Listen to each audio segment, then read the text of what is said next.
Hey, this is Corey Knight, the guy who keeps dart frogs as class pets with Classroom Tech Made Simple.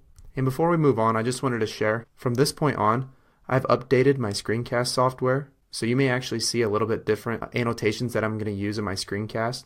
I'm in the process of going back through old videos and updating them with the new software. So just be patient as I go through these videos and update them. Okay, so today I'm excited to share with you the Google Apps for Education. Google has come a long way in the past few years in developing apps that rival some of the apps that Microsoft and Apple have created. On the screen, you're going to see a list of the Google Apps for Education, and you may be familiar with some of them. Gmail is the #1 email service provider in the world. So all these other apps you can use with that same Gmail account, or if your students have a school-provided Gmail account, they can sign into all of these apps using that same account. And all of those items will be saved on Drive automatically. So the Google Apps are some of my favorite that I use in the classroom. A lot of my colleagues do the same thing. They use them for just about everything in their classroom. Okay, so the Google Apps can be accessed from any desktop, laptop, a tablet, or even a mobile device, which makes the transition between formats clean and simple. Teaching at a school that has had iPads for the last 5 years, when we first received iPads, it was always difficult if students were trying to print off a paper using Pages, going from an Apple product to a PC. That transition wasn't always simple. But if you're going to use the Google Apps, that transition is so clean and simple that it almost makes all the other formats obsolete. You as an educator can use Google Classroom as a learning management system to post assignments, collect work, and communicate with your students. I've created this chart to show you the Google Apps and their potential use in comparison with the Microsoft equivalent with the Apple equivalent. So if you want to use this, go ahead and feel free.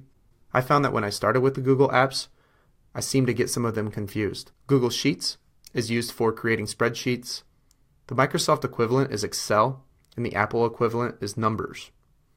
Google Docs is used to create Word documents.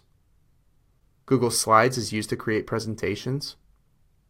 Google Drive is where all of your documents, presentations, and spreadsheets are saved automatically.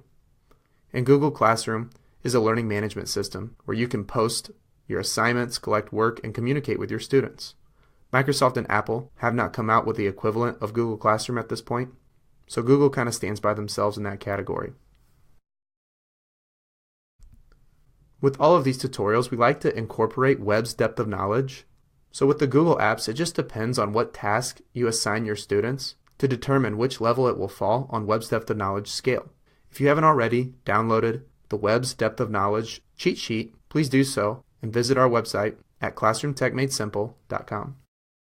Okay, so the outcome from this tutorial. You're going to learn the basics of the student and teacher function of the Google Apps for Education.